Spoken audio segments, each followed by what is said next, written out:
आमदार विनोद अग्रवाल आहेत। तुम्ही भरतशेठ गोगावलेंना सांगत होतात की रोजगार हमी योजनेचे पैसे आलेले नाहीत, थोडेसे रागावलेले दिसलात, काय नेमकं प्रकरण आहे? रोजगार हमी योजनामध्ये संपूर्ण राज्यामध्ये 4,185 कोटी रुपये मार्च 25 पर्यंत विविध जे वैयक्तिक योजना आहेत त्यांच्या कुशल निधी, विकास कामाच्या कुशल निधी हा देय आहे, थकीत आहे।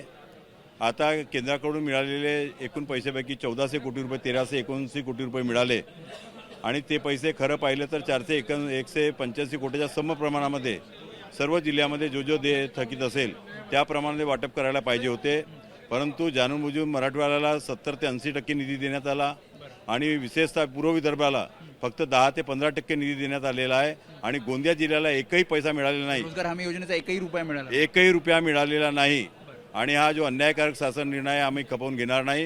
ही गोष्ट मी मंत्री मोदयांच्या कानावर टाकलेली आहे आणि आता मुख्यमंत्री मोदयांच्या कानावर टाकलेली आहे निश्चितपणे। पण याआधी सुद्धा तुम्ही बोलणं झालं होतं भरत गोगावलेंशी? याआधी सुद्धा मी मंत्री मोदयांशी एकदा आणि तीनदा 10 भेटून त्यांना आम्हाला निधी द्यावा म्हणून विनंती केली होती। त्यांनी ते म्हणाले होते की केंद्राकडून निधी आल्यानंतर लगेच आम्ही निधी देऊ, परंतु निधी आल्यानंतर त्यांचे जे PA आहेत मालपानी यांनी जाणून बुजून गोंदिया जिल्ह्याला जाणून बुजून दुर्लक्ष केलं तुमच्या जाणून बुजून दुर्लक्ष केलेलं आहे। 407 कोटी रुपये आज गोंदिया जिल्ह्याचे येणे बाकी आहे, परंतु एकही रुपया त्यांनी गोंदिया जिल्ह्याला दिलेला नाही। मुख्यमंत्र्यांना या संदर्भात बोलणार आहात? मुख्यमंत्र्यांना या संदर्भात निश्चितपणे बोलणार आहे।